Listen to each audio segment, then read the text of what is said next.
doing this since I was 4, singing since I was 4. I've been playing since I was 6 or 7. My mom made sure I was in church. I sang in the children's choir, the Kevin Michael Sawyer Memorial Choir, where my vocal craft was crafted by Miss Bertha Hodge, and then Miss Mary Louise Hall teaching me how to play.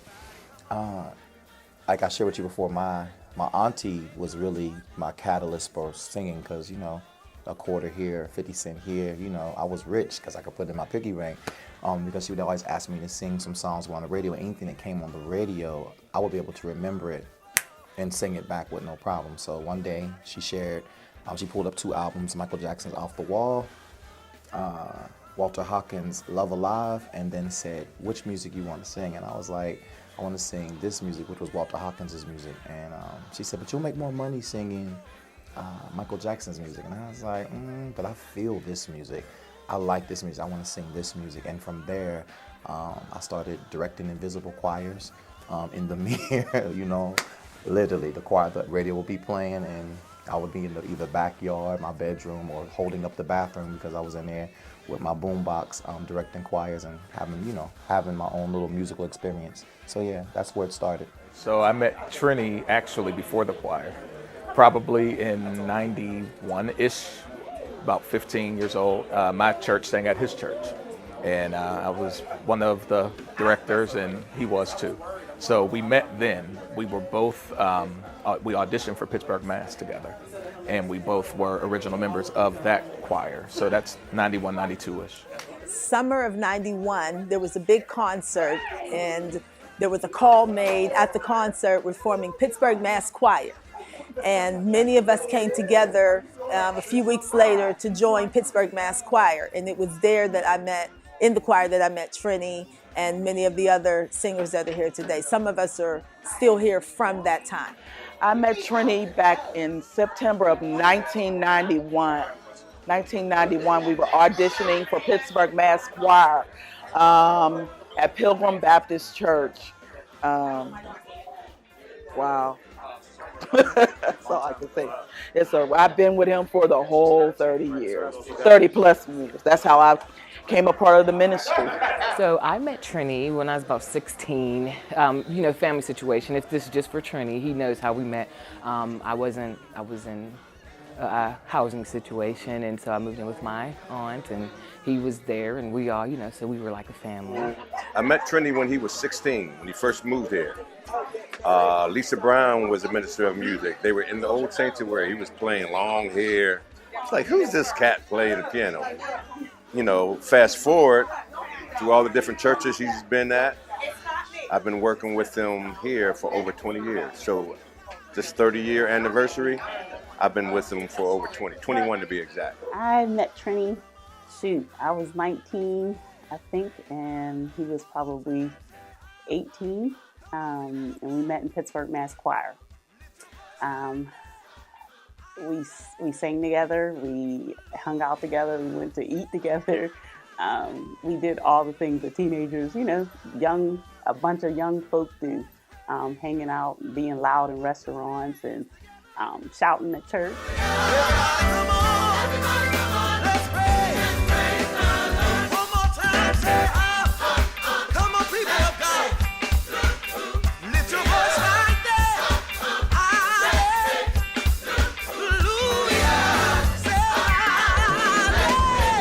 So, like, we were always taught that music was ministry, especially growing up in the church. And I don't know if I wanted to become a worship leader other than it just organically happening.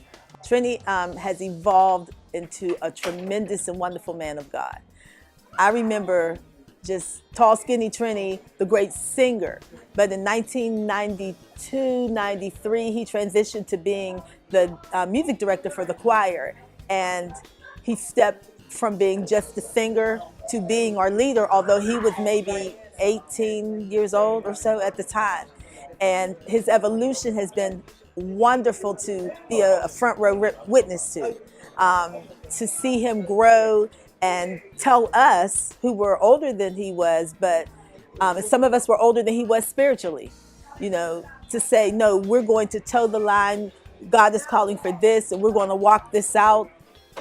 And we all came together under his leadership and did what he said do because it was the instruction from God. And he was always, mostly always, kind and loving. He has his, get the belt moments, and we have a lot of those stories. He knows what I mean.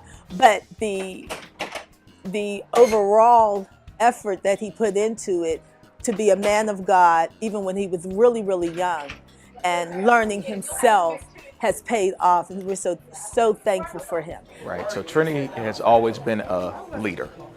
He came in and we went from singing next to him being more of the main director of the choir.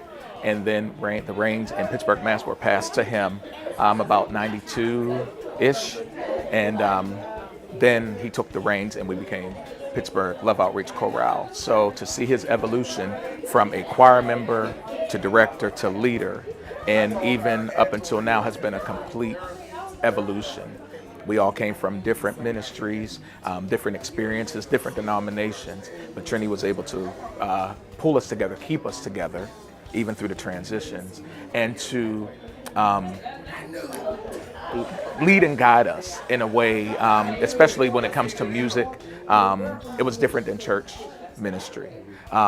We were different. We were just different. I love music was my escape for me and God to have conversations. So it'd be me playing at the piano and God and I having a conversation, or singing a song and him and I having a conversation, or writing something. And then what ended up being my private passion became a public. God used that for public ministry, because even when I lead worship, while I see the church people, I love them, but I'm not focused on them. I'm focused on him, because it's my job to help them make a connection. In ministry, it's very refreshing to see that, he wants to see young people excel. Being somebody who wants to be a praise and worship leader, he's kind of crafting me, you know what I mean? It's unexplainable what he's doing and how he shows his emotion to you, and he wants you to be the best, you know what I mean? To kind of sum it up, I think that I'm under the best leadership possible. Man, 30 years, and when I think about it, it's still, because I still feel like I'm 20, 22, 23, and look up, it's 30 years later. I think the thing that, no, I don't even think, I know what has kept me on task is God. My love for him, my love for my assignment.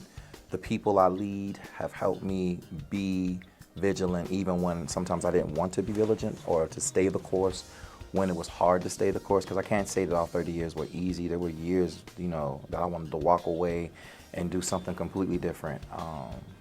But like Jeremiah said, I tried to run from it, but the word of the Lord became like a burning fire, shut up in my bones, and I couldn't get away. Because many are called, few are chosen. I think I've just been chosen to do this, and so there's nothing else in the world that I would want to do other than gospel music.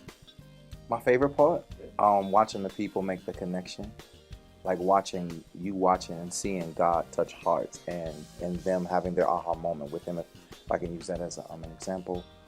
Watching the people that you lead and train become what you are, so then they start becoming worship leaders. But I think the most, that the people making the God connection and you seeing the light go off for them is one of the, like, okay, you got it now. There it is. That's what you need. And you see their shoulders go down and the breath come out and the relaxation that I'm in a safe place. That's amazing. We grew into a family. Coming to the family, you automatically welcomed in. He's always had a loving heart for ministry. So every person that has came in, more of a family atmosphere. Personalities, I think, is one of the major challenges, because everybody is not the same. Everybody does not learn the same. Everybody does not take correction the same. Some people don't know what to do with genuine kindness. And so what I've tried to do, and what I'm intent on doing, or what's the word intentional, thank you. Intentional on doing is making sure that I am always me, no matter what. You meet me one time. And being myself, being authentically me, it takes people's walls down, and I see even when I've had challenges, I say one of my slogans is what's my 50 cent in the dollar, because people experience you the way they experience you. You may be feeling like you're one way, but their experience of you is how they experience you. And so being aware of that and asking them, well, that wasn't what I meant, but how did you take that? And then trying to come to have common ground so that we can reason together so we can get this done. So there's been some rough roads. There's been some people that I thought would be with me for a lifetime that are no longer with me. And there were people that I thought would not be with me a lifetime who are still with me. And so it's just being open to the challenge. The body never grows if it's not put under some tension and some stress. If you want muscles, you got to go underneath the weight. And sometimes life sends you, especially in ministry, sends you some weights that you have to lift. And so it's not always been easy, but it has always been rewarding. Being under the direction of Trini is hard. No, it's not. What I would say is it is challenging. And what I mean by that is Trini sets a standard. The standard is holiness. The standard is really thinking about the why of it. You're not just singing. You're not going to sit under him because you have talent or skills or gifting. It is really about understanding where it comes from, to whom glory belongs, and how you should live in responsibility for the gift and the anointing that rests on you. All right, well, when I started, I have 3 children, 2 boys and a girl, and my youngest was 3 years old. And he was very embracing whenever we went to the choir rehearsals. When we started out, he was a little mean. Whenever, we didn't get our parts and different things like that. But over time, he was no longer mean, but he was corrective, with compassion. Under his leadership, you walk in your purpose. It's not just about singing on Sunday or singing out or traveling. While all of those things are nice, it's about discovering what or who God intended for us to be. I mean, there's been many, like, I'll say milestone. I'm very private about of what I do. Like, I don't do this for, oh my God, he's doing. So one thing that comes to mind, one of my choir members, the underdog choir members, when How Sweet the Sound was happening, her name is Talana. Talana says, we need to do this competition. I was like, and I asked the choir, I said, do y'all want to do it? They were like, yeah. So we, got together and we did it. And we went to Washington, D.C. and won the regional, and then went to the national. And we were first runner up. And then 2 years later, I took For the Cause, and they did the same thing. So I guess, those are some big milestones. Recording with James Moore, sharing stages with multiple artists who I had looked up to, who are now peers and compadres in ministry. So I guess that's what rewarding. The other part for me is getting to serve my church. Like, I have friends that don't want to work in church. I love working in church. I love working with church people. I love working with church music departments. I love doing workshops across the globe and sharing gospel music. So that's really, really, really rewarding. Seeing people fall in love with the music that it was birthed from our culture and that we get to hear week after week and that we love. So much. So yeah.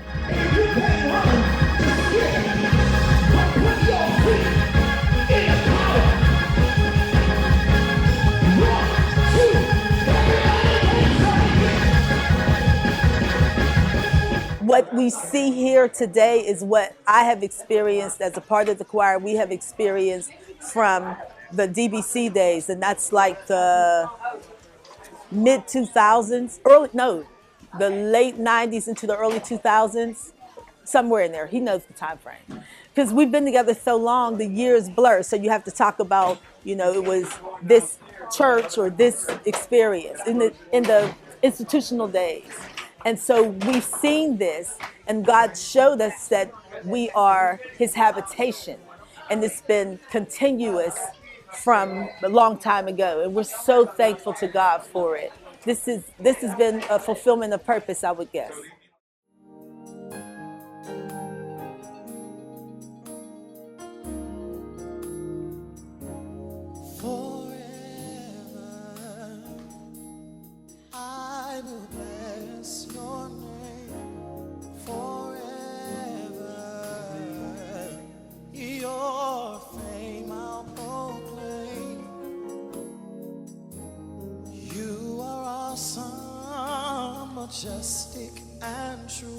Man, it was extremely humbling, um, numbing a little bit. And what I mean by that is like a lot of the people that we grew up in this together, and so we put the call out to see if they would come back immediately. I think we were at 172, and all the people that had sung hadn't even signed up yet. They was like, "Can you please open up the registration?" So it was humbling. I felt extremely loved. I still feel extremely loved. Overwhelmed a little bit. Because people don't have to be kind, and they didn't have to come back after, some people hadn't sang in 15, 20 years. They've moved from the city, or they haven't sung with me since the beginning, but they came back. And I love that the concert to me represented every area of his life. Anything that he's been a part of overseas, you had tributes that came through as a result of that. Back home, the crowd was representative of all ages, the older to the younger, like I said, every level of ministry, as well as churches that just came out to represent not just Pittsburgh, but to the country at large. You had people from all over that came out to support him. And it was wow. So I'm still really trying to settle in that. But one of the things I try to live by is treat people like you want to be treated. People, your gift is one thing, but they only remember how you made them feel. And so that's why I try to love on people when I see them, encourage people when I see them. Because I might have been the last extension of God that they can encounter, and so for them to come back, yeah, I'm blessed. Overwhelmed, humbled, all the above, like adjective, answer D, all the above, literally. So, when I was downstairs trying to get dressed, and one of the committee members, Angelique, comes and says, "Come on, get you upstairs." I said, "What's happening? We need you to come upstairs." And I was like, "Okay." So I throw I'm trying to fix my bow tie because I'm going to come up before the people. And I get there, and then I'm sitting there, and of course Dr. Curtis is making his remarks, and I'm like, the floodgate of tears is coming. I'm like, "Oh my God, please don't do this in front of all these people." And then when the mayor's office stood up and said, "Can you come to the stage?" It's how the mayor feels. It's how the city feels. Celebrating 30 years of ministry, honoring the phenomenal and sensational Trini Lopez Massie. Whereas it is with great pride that I, the Mayor of Pittsburgh, recognize and celebrate the extraordinary contributions of Trini Lopez Massie. Now, therefore, I, Ed Gainey, Mayor of the City of Pittsburgh, do proclaim November 3rd, 2024 as Trini Lopez Massie Day in the City of Pittsburgh. Again, humble because, I didn't do this for fame or acclaim. I just do this because I love God, I love His people, and to have a day, now my own day in the city of Pittsburgh where my city honors me, man, it's just, again, wow. Oh, man, so like I was very intentional of using people who, through my journey in this city, have been inspirational, have been my ministry partners. We're brothers and sisters. I could have reached across the nation and grabbed, the stars. But right here in the city of Pittsburgh, we have stars. We have people that are greater than some of the people you hear on CDs now. And so, literally, when I reached out to Pastor Mann, she said yes, who was one of the people I looked up to. She's had her hand was on some of my formative years when I was at Pentecostal Temple. Lady Deb, she said yes, is one of my vocal inspirations. I mean, there's she can literally sing anything. Nicole Smith Porter, the same, just amazing. I mean, amazing gifts, and they literally said yes. There was no hesitation, no nothing. So yeah, I was extremely blessed to be able to share the stage with my fam. They're not just friends; they're family. When you bring us out of this,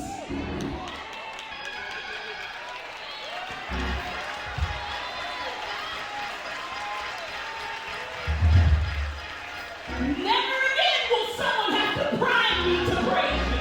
So Sherry and I have been friends since Pittsburgh Mass. We met when we were teenagers, and Sherry and I, oh man, that is my sister. So we have laughed together, we have cried together. Sherry was literally, and most people don't know this, when I started the choir, we were singing a lot of covers. And Sherry Lynn met. She said, I need to meet with you. And I was like, okay. And she said, brother, why don't we do your music? Like, stop doing these covers. Your music is good. Let's start singing your stuff. There's no sense of being a repeat of somebody else. And that was a God moment and a turning point. And Sherry has always been that for me. And so for her to take off from her busy schedule to be here with me and say yes, and to literally hold the night together. Everybody's still commenting on how amazing she was. I can't wait to see the playback because I wasn't able to see everything that she was doing. But they said they laughed, they cried, and of course I heard them shouting. So she shouted them, and she inspired and encouraged them. Sherry Lynn Johnson is one of the greatest gifts this country has to offer, and that's my sister. So yeah. So Jerome Kirkland and I, who have worked together probably 20 years since about 2001. He has been my MD and my brother. We sat down and we've gone through the list. We would get a list of songs together, and I was like, oh man, we can't do all this. I think at one point we were up to like 40, 50 songs. Yeah, and so we took away, so, because the choir members were sitting in, can we do this? Can we do this? I was like, we're not, these people cannot be here all night. They'll be looking like, okay, we love you, Trini, but we out of here. So I said, we'll do some full songs, we'll do some, and then some medleys. We'll try to do some quick pieces. So that process was a little grueling, but in a good way. And then the rehearsals, I had 3 rehearsals with people that live within the city on Monday nights. And we had like 2-hour rehearsal, just random, just put the music down. Literally, I just said, here's a song we're singing, let's run through it, here's your parts, bam, bam, bam, bam. So each rehearsal, I was working my way through the 24 songs that we were going to sing. And then that Friday night, the week of the 30th, and then that Saturday morning, we came together and put the whole thing together. And so it was funny watching people that hadn't sung in some of the choirs that never sang together come together, but they were under my direction, and then watching them come together as one. And when I was asking, okay, I need you to shape this, I said, there it is, we're all together. So it was rewarding. Some of the most amazing musicians, not just in the state or the country, but the world. I had Jerome Kirkland, Raymond Bonner, Paris Akins, Joshua Stone, Jeremiah Mitchell, Jamal Mitchell, Lauren Mann, the second, not the third Lauren, Carrington, Tank Heron, Ryan and Claude Flowers. Amazing gifts and musicians that I get to work with week after week, some here at Ararat, some that I've worked with all through my process. That anytime I do an event or a concert, they're with me. They are prolific, they are my brothers, they are professional, and they are anointed. So they literally, I write the songs, they bring the choir, and the band brings the life to the music there. I had the most amazing committee ever. Angel Ivy, she is my sister. We've been singing together since we were teenagers as well. And she is actually the reason that I decided to do the 30th, because God had been pushing on my heart to do it. But my time, my schedule, I was like, okay, I'll get to it. And then she called and was like, brother, we got to do a concert. We need to come together. And I was like, okay, I know this is God. So I called him probably a couple years prior to this year and said to him, Tree, we got to get together. It just had been really heavy on my heart. And I'm like the party planner. I was always that type of person who wanted to get us all together. It's time to get us together. I miss everybody. And so, he told me no a couple years ago, and I'm like, all right, I didn't push it. But this year, I don't know, I just couldn't let it go. And I'm like, Tree, I called him. First of all, life is just lifing, so you're just always busy. And I'm like, I don't really have, I don't have time to do this, but we need to do this. People are dying every day, and I don't want us to come together for a sad occasion again. So I'm like, Tree, I called him. I said, hey, it's time to do this. I'm not taking no for an answer. We formed a committee of, I think, 13 or 14 people, and I gave them my vision. They went above and beyond anything I could have ever imagined. So I was well pleased. And even how they handled some of the challenges, they were such professionals. They came with great ideas. They made sure that it remained classy, because they know how I am about certain things. I am so proud of them, and I was honored by what they put together. So I will say, again, seeing how he has grown He used to want to be very hands-on to everything and making sure the stuff was, but he trusted the people that he put in place. He knew who labored among him, and that, I think, helped us to continue to work together well. But he was hands-off. I mean, it was like, what do you need me to do? Just tell me. I'm not going to kind of intrude and push in, but if you ask me, if you let me know, I'll get it done. And this is not even an exaggeration. I think he is top 3 in the world as it relates to choir directors, composers. I put him up there with Ricky Diller, Donald Lawrence, and those people. Only because I've seen him in not just Pittsburgh, internationally. I've been with him in LA. I've seen his prowess in this industry and in the kingdom, man. So if you can peel back from just that statement, I believe he's one of the greatest. So these next 30 years, I'm going to be very intentional about releasing music. That's one thing.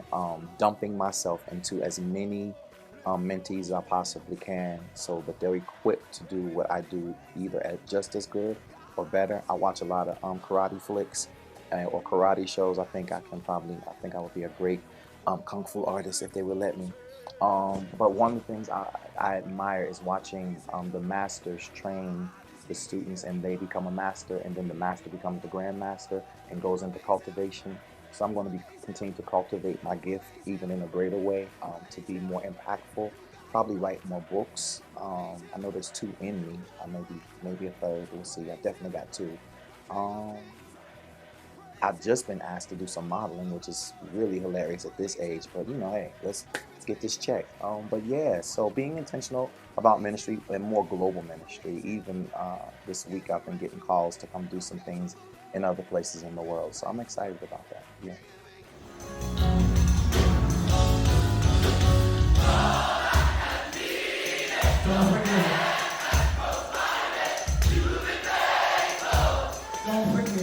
Thank you so much to my pastor, the Reverend Dr. William H. Curtis, who has been one of my greatest cheerleaders, and my church. Thank you so much. I love you guys. To the staff, my co-workers here, thank you for just jumping in saying yes. I mean, all of you all said yes, but no problem. To my committee, to all of you, I won't go and name the names because I'll forget, but you know who you are. Thank you to the choir members, to the band, and to the city of Pittsburgh. You all overwhelmed me. This place was jam-packed, wall to wall, standing room only. Thank you for supporting me for 30 years. Thank you for loving me. Thank you for praying for me. Thank you for being behind me. Thank you to all the technical staff, Reese and you and your team, Tone, you and your team, Mr. Wald and the team upstairs that handles media and arts, Dwayne Fulton.